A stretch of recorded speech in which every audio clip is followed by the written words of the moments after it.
आज यहां पे हम लोगों ने बहुत सारे कार्यों को यहां पे संपादित किया है एक साथ। आपने देखा होगा कि इस मंच के माध्यम से हम लोगों ने मुख्यमंत्री कन्या सुमंगला योजना के लाभार्थियों को चेक वितरित किया है। बेटी किसी पे निर्भर नहीं रहेगी, बल्कि जन्म लेने से लेकर के स्नातक तक की पढ़ाई के लिए 25,000 रुपए का एक पैकेज सरकार उसको देगी। और उस क्रम में आपने देखा होगा अलग अलग उम्र की बेटियां, यानी बेटी जन्म लेगी, जैसे ही रजिस्टर में नाम चढ़ेगा पैसा उसके अकाउंट में आएगा। बेटी 1 वर्ष की होगी, सभी प्रकार के टीकों से आच्छादन करना, पैसा उसके अकाउंट में आ जाएगा। बेटी पहली क्लास में प्रवेश लेगी, रजिस्ट्रेशन के साथ ही उसे पैसा उसके अकाउंट में आएगा। बेटी 5वीं पास करेगी, फिर पैसा एडमिशन लेने के साथ ही पैसा उसके अकाउंट में आएगा। यह क्रम चलेगा जब तक कि वह बेटी हाई स्कूल या इंटरमीडिएट के बाद किसी अन्य कार्य में या हायर एजुकेशन के किसी कार्य के साथ न जुड़े। और इसमें 25,000 रुपए की राशि अलग अलग श्रेणी में प्रदेश सरकार दे रही है। प्रदेश के अंदर वर्तमान में 27 लाख बेटियां इस योजना का लाभ प्राप्त कर रही हैं। 27 लाख बेटियां उत्तर प्रदेश के अंदर।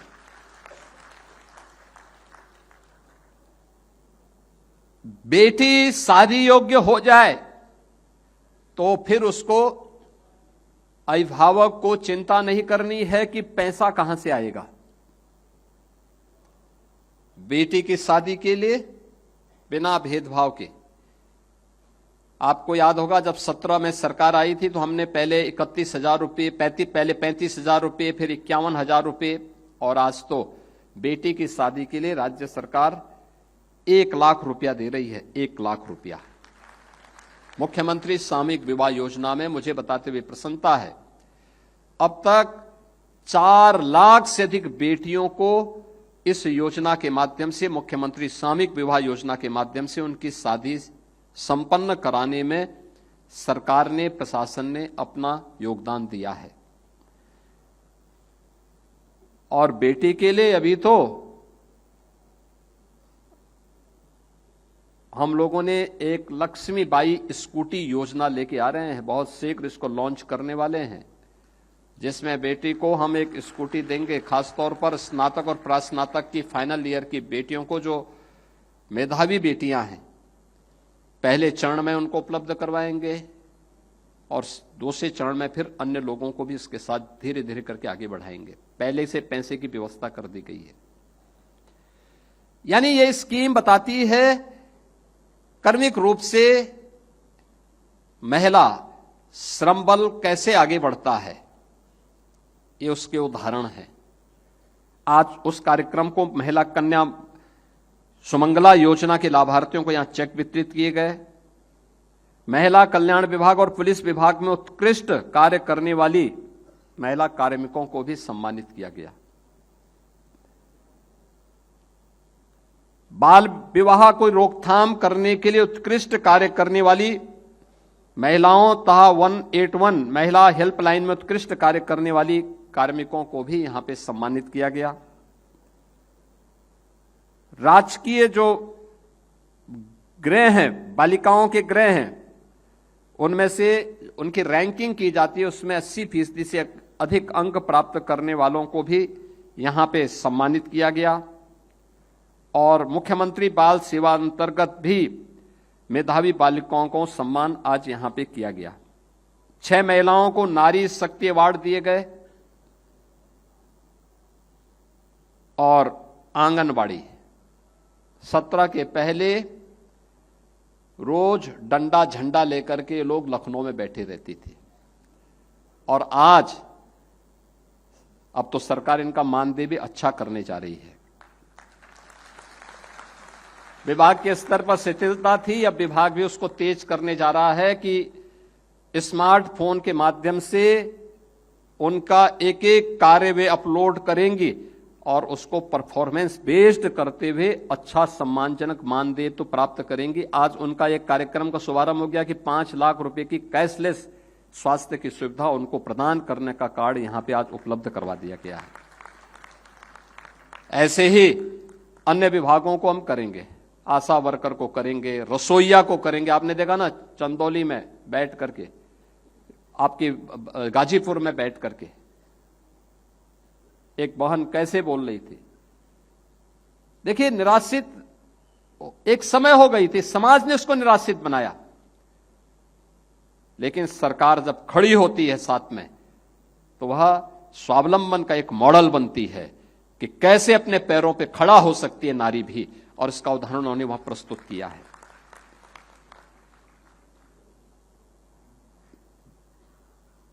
श्रम विभाग में सेवायोजित 10 बेटियों को आज हम लोगों ने नियुक्ति पत्र भी दिया है। रोजगार के लिए जो विभिन्न देश की, दुनिया की अच्छी प्रतिष्ठित कंपनियों ने जो रोजगार मेला, यहां पे पिंक रोजगार मेला लगा है, इसके माध्यम से लक्ष्य है बड़े पैमाने पे हजारों की संख्या में बेटियां रोजगार प्राप्त करें। मैं रोजगार मेला का उद्घाटन करने के बाद ही यहां आया हूं। क्या आत्मविश्वास था उन बेटियों में, कुछ कर गुजरने की। यद्यपि मैंने उन्हें बोला, बहुत सारी बेटियों को मैंने कहा पढ़ाई करो, अभी चिंता मत करो, रोजगार की कार्य की कमी नहीं है, हम लोग बड़ा बड़ा निवेश लेके आ रहे हैं, हर क्षेत्र में महिलाएं योग्य कार्य कर सकती हैं, कर रही हैं, जहां उनको अवसर मिला है। हमें मेहनत करने की आदत, और वो मेहनत आप कर सकती हैं। खूब पढ़ाइए, बेटियों को खूब पढ़ाइए। और मैं देख रहा था क्या आत्मविश्वास उनके मन में है। यानी ये आत्मविश्वास अगर सभी के मन में आ जाए तो भारत को विकसित होने से कोई ताकत रोक नहीं सकती है, कोई ताकत रोक नहीं सकती है। और वह कार्य हम लोगों ने आज यहां पे इस रोजगार मेले के माध्यम से हम लोगों ने देखा है, और मुझे अच्छा लगा। 10 बेटियों को यहां पे नियुक्ति पत्र भी दिया गया। 94 नवनियुक्त मुख्य सेविकाओं को भी यहां पर नियुक्ति पत्र वितरण के कार्यक्रम संपन्न हुए हैं, जिनमें 10 को मंच से हमने दिया, बाकी औरों को उपलब्ध हो गया है। आंगनबाड़ी कार्यकर्तियों के 50 वर्ष, आईसीडीएस के 50 वर्ष पूर्ण हुए हैं। यानी आपकी ये स्वर्ण जयंती वर्ष है। स्वर्ण जयंती वर्ष में तब तो ये बहुत अच्छा है, अच्छा अवसर है कि आंगनबाड़ी का तब तो मानदेय बढ़ जाना चाहिए। यानी 50 वर्ष के आप हो गए हैं, 50 वर्ष, और 50 वर्ष के कालखंड के दौरान अपनी उन उपलब्धियों को लेकर के आपको कार्य करना चाहिए। आपके कारण क्या परिवर्तन आया है, आज यहां पर उससे संबंधित एक पुस्तिका का विमोचन भी हम लोगों ने आत्ममंथन के माध्यम से किया है। और बाल विकास और पोषाहार विभाग के अंतर्गत जो मुख्य सेविकाओं के द्वारा उनकी कैपेसिटी बिल्डिंग के लिए क्या कुछ हो रहा है, इसके लिए सारथी पुस्तक का विमोचन भी यहां पर आज यहां पे संपन्न हुआ है। श्रम विभाग के द्वारा जो विभिन्न प्रकार के उदिता फाउंडेशन द्वारा विकसित 9 दिशा पुस्तिका का विमोचन भी यहां पे किया गया है। रोजगार संगम पोर्टल का मोबाइल ऐप भी यहां पे लॉन्च किया गया है। और आंगनबाड़ी कार्यकर्तियों को लगभग 9 करोड़ रुपए बीमा प्रीमियम का और डीबीटी के माध्यम से उनकी यूनिफॉर्म का पैसा भी आज यहां पर वितरण करने की कार्रवाई की गई है, जिसमें यूनिफॉर्म वितरण करने के लिए अलग से लगभग 30 करोड़ रुपए की धनराशि उनको यहां पर उपलब्ध करवाई जा रही है, जिसमें 2 आंगनबाड़ी कार्यकर्तियों और 2 सहायकों को मैंने मंच पे उन्हें यह सम्मान दिया है। सेवा मित्रों को भी यहां पे यूनिफॉर्म वितरण के कार्यक्रम को इसके साथ जोड़ा गया है। यानी ढेर सारे कार्यक्रम आज यहां पर संपन्न हुए हैं। जो भी लाभार्थी हैं, कुछ लोग मंच पे आ गए, कुछ लोगों को पहले वितरण हो या इसके बाद वितरण हो जाएगा। मैं इन सभी बहनों को और प्रदेश भर के अलग अलग जनपदों में जिन्हें आज ये सम्मान प्राप्त हो रहा है, उन सभी को इस सम्मान के लिए हृदय से बधाई देता हूं, अपनी शुभकामनाएं देता हूं। आज जब हम अंतर्राष्ट्रीय महिला दिवस के अवसर पर यहां पर उपस्थित हुए हैं, परिवर्तन कैसे आता है?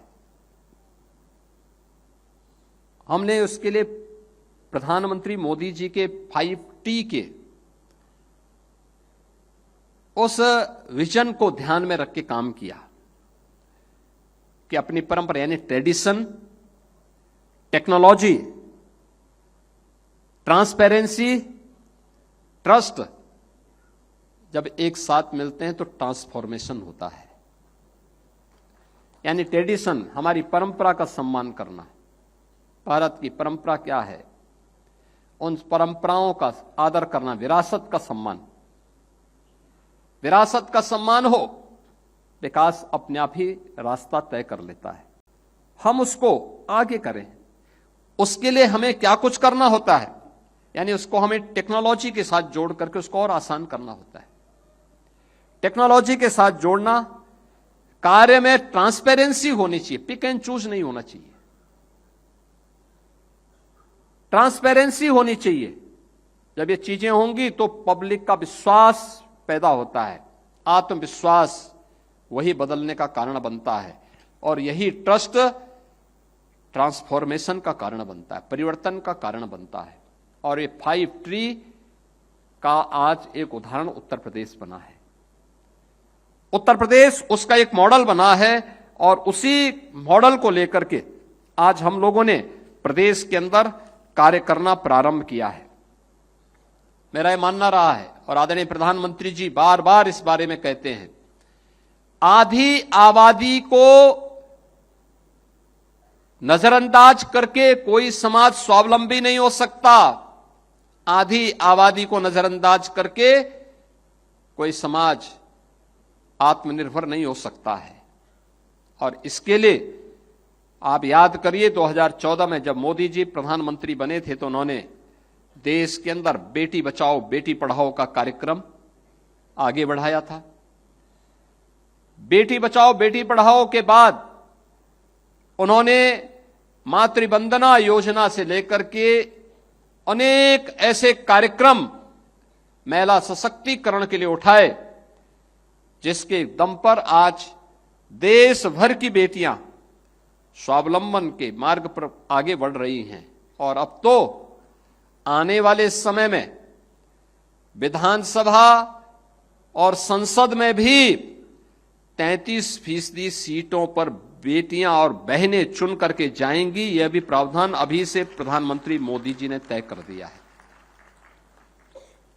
जीवन के प्रत्येक क्षेत्र में लखपति दीदी हो, ड्रोन दीदी के लक्ष्य को आगे बढ़ाना हो, महिला स्वयंसेवी समूह के माध्यम से स्वावलंबन का मार्ग प्रशस्त करना हो, या सैनिक स्कूलों में बेटियों की भर्ती को प्रोत्साहित करने का कार्य हो, अलग अलग क्षेत्र में उन्हें जीवन के प्रत्येक क्षेत्र में आगे बढ़ाने की प्रक्रिया का हिस्सा यह आज मजबूती के साथ आगे बढ़ा है।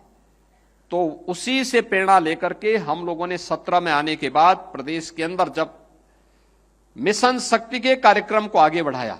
इससे पहले सुरक्षा की स्थिति अच्छी नहीं थी, न बेटी सुरक्षित थी न व्यापारी सुरक्षित था। और जब बेटी ही सुरक्षित नहीं है तो अराजकता फैलनी थी। कर्फ्यू, दंगा, ये उत्तर प्रदेश की पहचान बन गई थी। अराजकता चरम पर थी, दुर्व्यवस्था थी, पलायन होता था। आप चले जाइए, उत्तर प्रदेश के कई जनपद ऐसे थे जहां अभिभावक बेटी को या तो स्कूल नहीं भेजता था, और स्कूल भेजने के लिए अगर उनको लगता था कि नहीं बेटी को पढ़ाना है तो उत्तर प्रदेश के बाहर सुदूर बेटी को या तो हॉस्टल में डाल देते थे या किसी रिश्तेदार के यहां भेज देते थे। आज मुझे गौरव की अनुभूति होता है जब मैं पूरे प्रदेश में जाता हूं, मुझे 2 बातों पे गौरव की अनुभूति होती है। उत्तर प्रदेश की हर बेटी आज अपने आप को सुरक्षित महसूस करती है। और अभी जो महिला स्वयंसेवी आप विभिन्न समूह के साथ जो मैं अभी कुछ देर पहले बातचीत कर रहा था, आपने देखा वाराणसी की एक बहन ई रिक्शा चालक है, हर महीने 15 से 20 हजार रुपया कमा रही है। यानी स्कीम शासन की, और उन्होंने अपने आप को तैयार किया। पहले लोग हंसते थे, आज वह सबको हंसा रही है, अपने कार्यों के माध्यम से गौरव की अनुभूति करवा रही है। यह होता है स्वावलंबन। आज प्रदेश में मैं कहीं जाता हूं, मुझे अच्छा लगता है, बेटी स्कूल जा रही है, कोई डर नहीं, किसी प्रकार का संकोच नहीं। बेटी की सुरक्षा सरकार के जिम्मे, और इसीलिए जो सौदे पहले सुरक्षा में खतरा बनते थे, उनका इलाज करने के लिए हम लोगों ने उत्तर प्रदेश पुलिस बल में 20% बेटियों को आरक्षण दिया, उनकी भर्ती की।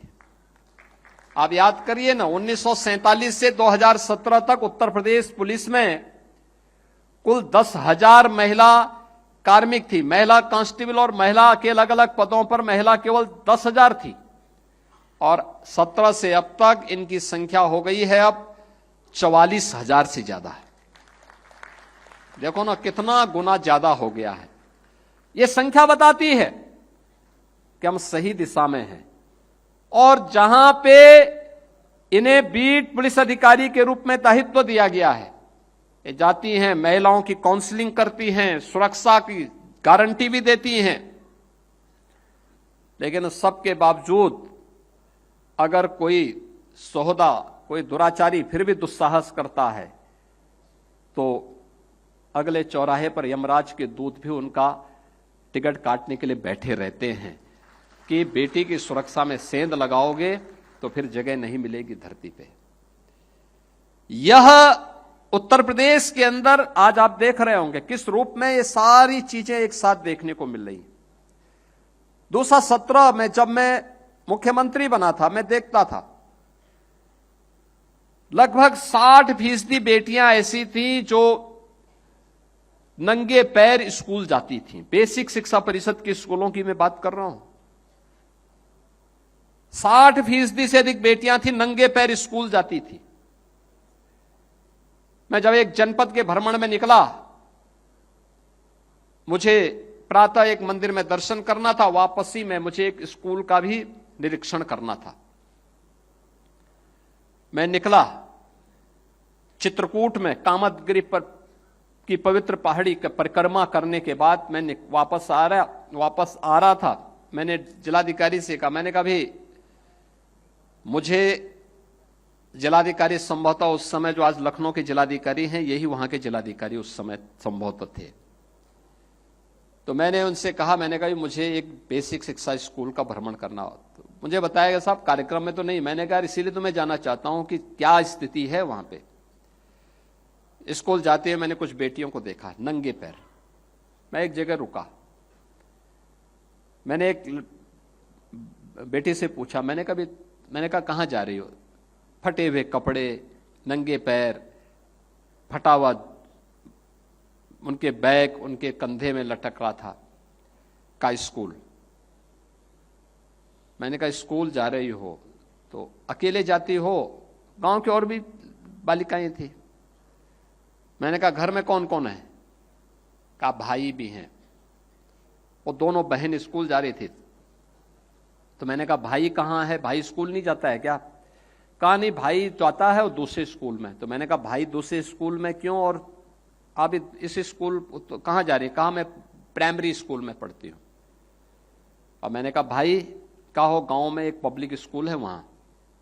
मैंने कहा भाई पब्लिक स्कूल में और आप प्राइमरी स्कूल में क्यों? आप क्यों नहीं पब्लिक स्कूल में पढ़ती हैं फिर, या दोनों एक साथ क्यों नहीं पढ़ते हो? उसने कहा वो भाई है ना। मैंने कहा उसके पास भी, उसके पैरों में भी चप्पल नहीं है, जूते नहीं है। कहा नहीं उसके पास तो है। मैंने कहा कपड़ा? कहां उसके लिए बना था। मैंने कहा तुम्हारे लिए क्यों नहीं बना? तो चुप हो गई। मैंने अपने सहयोगी से कहा, मैंने कहा इस बेटी को कुछ पैसा दो चप्पल खरीदने के लिए। तो उसने नहीं लिए। यानी यह एक प्रश्न, गंभीर प्रश्न हम सबके सामने कि बेटा और बेटी में हम भेदभाव करते हैं। दूसरा, बेटे के लिए बनाएंगे, बेटी के लिए नहीं बनाएंगे। तो मैं वापस आया। उसी दिन शाम को मैंने विभाग की बैठक ली। मैंने कहा भी ये काम करो। मैं आज गया था, मुझे बहुत बुरा लग रहा था कि बेटी नंगे पैर जा रही थी, और जो मैंने देखा तो नहीं, लेकिन मैंने जो सुना है कि बेटों के लिए चप्पल या जूते हैं लेकिन बेटी के पहनने के लिए नहीं है, तो हम राज्य सरकार की तरफ से दे देते हैं, अच्छा होगा। खैर, मैंने उस दिन तो घोषणा की कि हर बेटी को बेसिक शिक्षा परिषद के स्कूलों में पढ़ने वाली हर बेटी के लिए हम यूनिफॉर्म देंगे, बैग देंगे, बुक्स देंगे, उनके जूते मोजे भी उपलब्ध करवाएंगे। जब स्कीम बनी तो हमने कहा यार देखो, अभिभावक हो सकता भेदभाव अपनी मजबूरी से करता हो, लेकिन सरकार को भेदभाव नहीं करना चाहिए। हम बेटों को भी देंगे अब, लेकिन बेटी के कारण बेटों को भी मिल रहा है। आज बेसिक शिक्षा परिषद में हर बेटा हर बेटी पैसा प्राप्त करता है। हम डीबीटी के माध्यम से पैसा दे रहे हैं। ये देख करके मुझे लगता है, मैं अब जाता हूं, लगभग 98 से 99% बेटियां या तो जूते मोजे में होती हैं, नहीं तो चप्पल में तो जरूर अब स्कूल आती हैं, नंगे पैर नहीं जाती हैं। सर्दियों में उनके बदन में भी स्वेटर होता है, नहीं तो फटी हुई कुर्ती होती थी, उसी को पहन करके स्कूल आती थी। आज इससे हम उभर चुके हैं और ये स्वस्थ समाज की एक निशानी है। हम भेदभाव नहीं करते। और बेटी, हमारे यहां तो पुरानी मान्यता थी कि गांव की बेटी सबकी बेटी, उसको सम्मान मिलना चाहिए, उसको जीने का अधिकार मिलना चाहिए, उसको आगे बढ़ने का अधिकार मिलना चाहिए। और ये चीजें आज हकीकत में होती भी दिखाई देती है। तो हम लोगों को लगता है कि देखिए, हम लोगों का आना सार्थक हुआ है कि आधी आबादी जो अपने आप को उपेक्षित महसूस करती थी, वह चीज आज वहां पर। मुझे याद है जब मैंने मुख्यमंत्री सामूहिक विवाह की स्कीम लागू करवाई, 35,000 रुपए उस समय थी राशि, तो समाजवादी पार्टी ने बहुत विरोध किया, कहा अरे साहब ये तो अपमान है। मैंने कहा अपमान क्यों?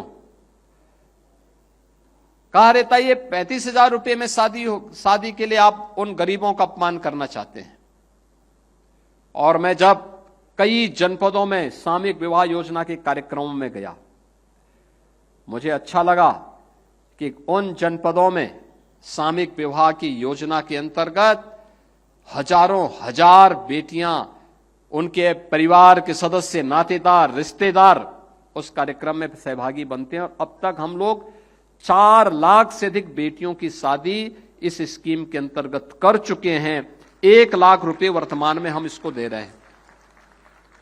यानी ये शासन की वे योजनाएं हैं जो योजनाएं स्वावलंबन का कारण भी बन रही हैं। और इसीलिए मिशन शक्ति के कार्यक्रम को हमने महिला सुरक्षा के साथ, महिलाओं के सम्मान के साथ और नारी स्वावलंबन के साथ जोड़ करके इस कार्यक्रम को आगे बढ़ाया। ये जो मिशन शक्ति का समग्र कार्यक्रम है, नारी सुरक्षा, नारी सम्मान और नारी स्वावलंबन, आज का इस समारोह उसका प्रतीक है। और अंतर्राष्ट्रीय महिला दिवस पर इससे अच्छा दूसरा आयोजन अवसर नहीं हो सकता था कि एक साथ ये सभी कार्यक्रम एक साथ मिल करके यहां पे संपन्न हो। विभाग अलग अलग हो सकते हैं, लेकिन लक्ष्य सबका एक है कि हर नारी को सुरक्षा प्राप्त करने का अधिकार होना चाहिए। और सुरक्षित है तो समाज सुरक्षित है, वह सुरक्षित है तो समाज सुरक्षित है, उसका सम्मान है तो सबका समाज का सम्मान है। वह स्वावलंबन की ओर अग्रसर हो रही है तो सभी लोग स्वावलंबन के पथ पर अग्रसर हो रहे हैं। आप याद करिए ना, अगर बेटी सुरक्षित हुई है तो उत्तर प्रदेश का हर नागरिक सुरक्षित हुआ है। बेटी अगर सम्मान प्राप्त कर रही है तो उत्तर प्रदेश का नागरिक देश भर में और दुनिया के अंदर जहां कहीं भी जा रहा है वो वहां सम्मान प्राप्त कर रहा है। वह सुरक्षित है तो समाज सुरक्षित है, उसका सम्मान है तो सबका समाज का सम्मान है। वह स्वावलंबन की ओर अग्रसर हो रही है, तो सभी लोग स्वावलंबन के पथ पर अग्रसर हो रहे हैं। आप याद करिए ना, अगर बेटी सुरक्षित हुई है तो उत्तर प्रदेश का हर नागरिक सुरक्षित हुआ है। बेटी अगर सम्मान प्राप्त कर रही है तो उत्तर प्रदेश का नागरिक देश भर में और दुनिया के अंदर जहां कहीं भी जा रहा है वो वहां सम्मान प्राप्त कर रहा है। उत्तर प्रदेश के अंदर अगर नारी स्वावलंबन के पथ पर अग्रसर हुई है, इसका उदाहरण यहां पे से अनिल राजभर जी ने भी अपने उद्बोधन में कहा। 17 के पहले जो वीमेन वर्कफोर्स थी, महिला कार्यबल था, यह केवल 13% काम करता था। आज 36 से 37% महिलाएं कार्य कर रही हैं, अलग अलग क्षेत्रों में कार्य कर रही हैं और महिला सुरक्षा का सबसे अच्छा मॉडल है। पहले दिन में भी बेटी स्कूल जाने में डरती थी, अब तमाम ऑफिसेज में, तमाम उद्यम में नाइट शिफ्ट में भी बेटियां काम कर रही हैं। यह उसका उदाहरण है और उसी उदाहरण के साथ आज हम सब यहां पर जुड़े हैं। आज का यह अवसर हमारे लिए महत्वपूर्ण इसलिए है जहां ये सभी कार्यक्रम व्यवस्थित रूप से आगे बढ़ रहे हैं, वहीं हम इस बार के बजट में बहुत सारी नई स्कीम भी लेकर के आए हैं। बजट का जो हमारा थीम था उसमें युवा था, महिला थी, अन्नदाता था और गरीब था। इन सब के लिए स्कीम हम लोगों ने कुछ नई स्कीम दी है। महिलाओं के लिए कुछ स्कीम बहुत महत्वपूर्ण है। एक, जैसे आपने देखा होगा वाराणसी की वो बहन, वो कह रही थी कि हमने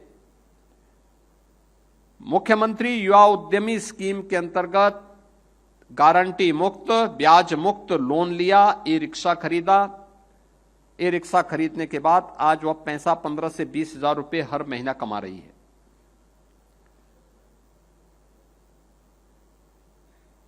मुख्यमंत्री युवा उद्यमी स्कीम के अंतर्गत ये योजना है। आप 5 लाख रुपए तक का लोन ले सकते हैं। उसकी ट्रेनिंग होती है, लेकिन बहुत सारी महिलाएं ऐसी भी हैं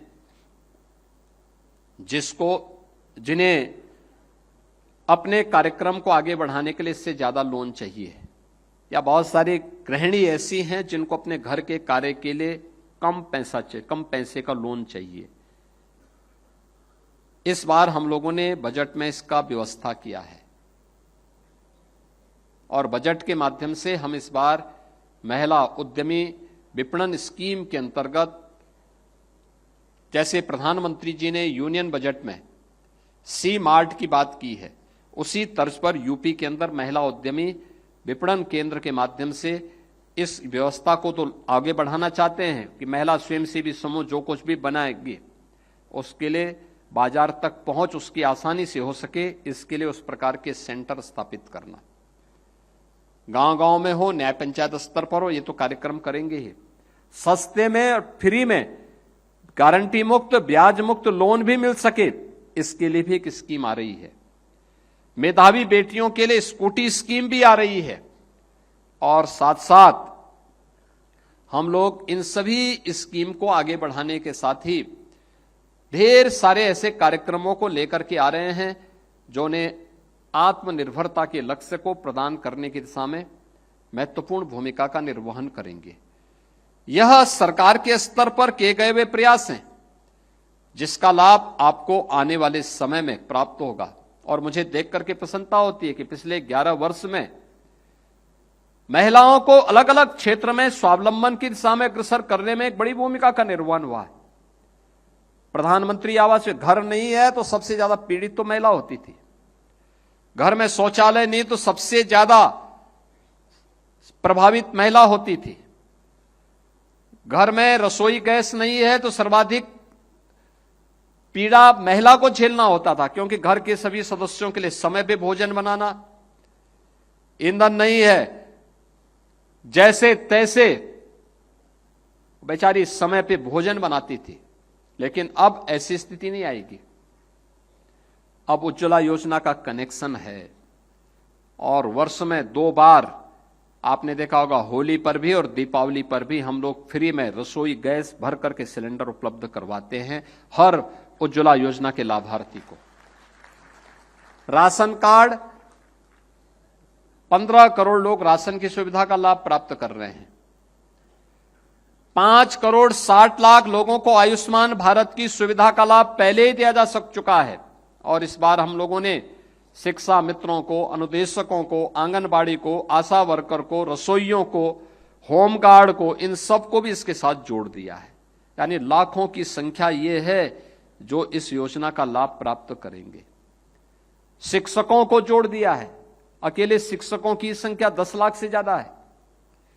कैशलेस सुविधा, बेसिक, माध्यमिक, उच्च, वे गवर्नमेंट के हों, गवर्नमेंट एडेड हों या फिर सेल्फ फाइनेंस के हो, इन सबको हमने सुविधा उपलब्ध करवा दी है। 70 वर्ष से ऊपर के प्रत्येक वरिष्ठ नागरिक को इस सुविधा का लाभ दिया गया है। निराश्रित महिला पेंशन, वृद्धजन पेंशन और दिव्यांगजन पेंशन में 1 करोड़ 6 लाख से अधिक उन परिवारों को 12,000 रुपए सालाना पेंशन की सुविधा का लाभ दिया जा रहा है। और हम सोचते हैं कि थोड़ा इसमें भी वृद्धि कर दी जाए, तो उस दिशा में भी हमारा मंथन चल रहा है। पैसा उसके लिए भी व्यवस्था की जा रही है और करेंगे जरूर, क्योंकि समाज में हर व्यक्ति खुशहाली हो, यह व्यक्ति के स्वावलंबन का आधार यहीं से प्रारंभ होता है और वह एक बड़ी ताकत हम सबकी उसके माध्यम से बनती है। और उसी कार्यक्रम को आगे बढ़ाने की दिशा में आज हम लोगों ने यह कार्यक्रम आगे प्रारंभ किए हैं। हम लोगों का मानना है ये जो मिशन शक्ति का थीम है कि सुरक्षा, सम्मान और स्वावलंबन, याद रखना सुरक्षा पहली शर्त है। हर व्यक्ति को सुरक्षा मिलनी चाहिए। सुरक्षा हर व्यक्ति में आत्मविश्वास भरता है। आत्मविश्वास उसे आत्मगौरव की अनुभूति कराता है और आत्मगौरव का यह भाव ही व्यक्ति को आत्मनिर्भरता के लक्ष्य को प्राप्त करने की दिशा में अग्रसर करता है। ये आत्मनिर्भरता, यही विकसित भारत की संकल्पना का आधार बनने वाला है। प्रधानमंत्री जी ने देशवासियों के सामने लक्ष्य तय किया है 2047 भारत का वह दिन जब ये देश अपनी आजादी का शताब्दी महोत्सव मना रहा होगा। उस समय कैसा भारत चाहिए? विकसित भारत। विकसित भारत जहां पे हर व्यक्ति खुशहाली से अपना जीवन यापन कर सके, आगे बढ़ सके। और उस दिशा में किए जाने वाले प्रयास आज उसी दिशा में किए जाने वाले प्रयास का एक हिस्सा है। अभी आने वाले समय में अनेक कार्यक्रम आगे बढ़ाएंगे। मैं देख करके मुझे प्रसन्नता होती है। एमएसएमई में, 1 डिस्ट्रिक्ट 1 प्रोडक्ट की योजना में आपने देखा होगा 1 डिस्ट्रिक्ट 1 प्रोडक्ट की योजना में यद्यपि पुरुष भी इसमें काम करते हैं बहुत सारी जगह, लेकिन बहुत सारी जनपदों में तो मैं देखा हूं केवल महिलाएं ही वहां पे उसको करती हैं। जैसे आप लखनऊ में आएंगे, यहां पे चिकनकारी का जो कार्यक्रम होता है उसमें आप देखते होंगे 100% महिलाएं उस अभियान के साथ जुड़ी हैं, उस कार्यक्रम के साथ जुड़ी हैं। और जितना उनको ऑर्डर मिला है यानी वे उसको पूरा नहीं कर पाती, इतना ज्यादा कार्य आज उनके पास आ रहा है। 1 डिस्ट्रिक्ट 1 प्रोडक्ट के बाद अब हम 1 डिस्ट्रिक्ट 1 कुजीन की तरफ भी गए हैं। और आप सोचिए, व्यंजन तो घर के अंदर ही महिलाएं ही बना सकती हैं, पुरुष तो उसमें अलग विषय है कि शादी ब्याह में कुछ बना ले, और महिला बनाएंगी तो स्वाभाविक रूप से वो कुजीन स्वादिष्ट भी होगा और उसकी ब्रांडिंग भी होगी। आपने देखा होगा जौनपुर की वह बहन कैसे बोल रही थी कि हम एफपीओ चला रहे हैं, एक किसान कृषक उत्पादक संगठन के माध्यम से लोग उसकी ब्रांडिंग करते हैं, उसके लिए एक प्लेटफॉर्म उपलब्ध करवाते हैं। आपने देखा होगा, वह ड्रोन दीदी के रूप में भी उनका समूह काम कर रहा है, मशीनरी के माध्यम से भी काम कर रहा है। उनके द्वारा मिलेट उत्पादन के माध्यम से उसकी पैकेजिंग करके उसको भी मार्केट तक पहुंचाने की, बाजार तक पहुंचाने का कार्य हो रहा है। उनके द्वारा नमकीन उत्पादन करके मार्केट में पहुंचाने का काम हो रहा है। अन्य अनेक अभियान एक समूह के माध्यम से, यही तो स्वावलंबन की निशानी है। और ये वहीं से प्रारंभ होता है। तो वन डिस्ट्रिक्ट वन कुजीन में भी अलग अलग जनपद की अलग अलग योजनाओं को हम लोगों ने इसके साथ जोड़ने का काम किया है। यह भी महिलाओं के लिए एक नया अवसर है। और मुझे बताते हुए प्रसन्नता है कि उत्तर प्रदेश के अंदर लगभग जो 20,000 स्टार्टअप काम कर रहे हैं अलग अलग क्षेत्र में, इसमें आधे से अधिक महिलाओं के द्वारा संचालित हैं। महिलाएं उसको संचालित कर रही हैं, उनको आगे बढ़ाने का काम कर रही हैं। एक नई स्कीम इस बार के बजट में हम लोगों ने दी है, पैसे की व्यवस्था की है। हर न्याय पंचायत स्तर पर एक डिजिटल इंटरप्रेन्योर की स्थापना करना, उसकी स्थापना करना।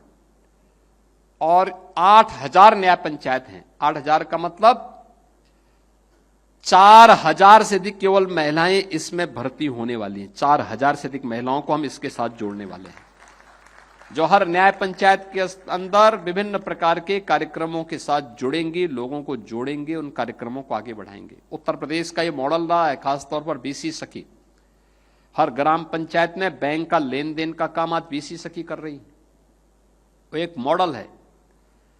उत्तर प्रदेश के अंदर कैसे महिला समूह अच्छा कार्य कर सकता है। झांसी की बलेनी मिल्क प्रोड्यूसर के बाद आज गोरखपुर में भी, काशी में भी, बरेली में भी कार्य हो रहा है।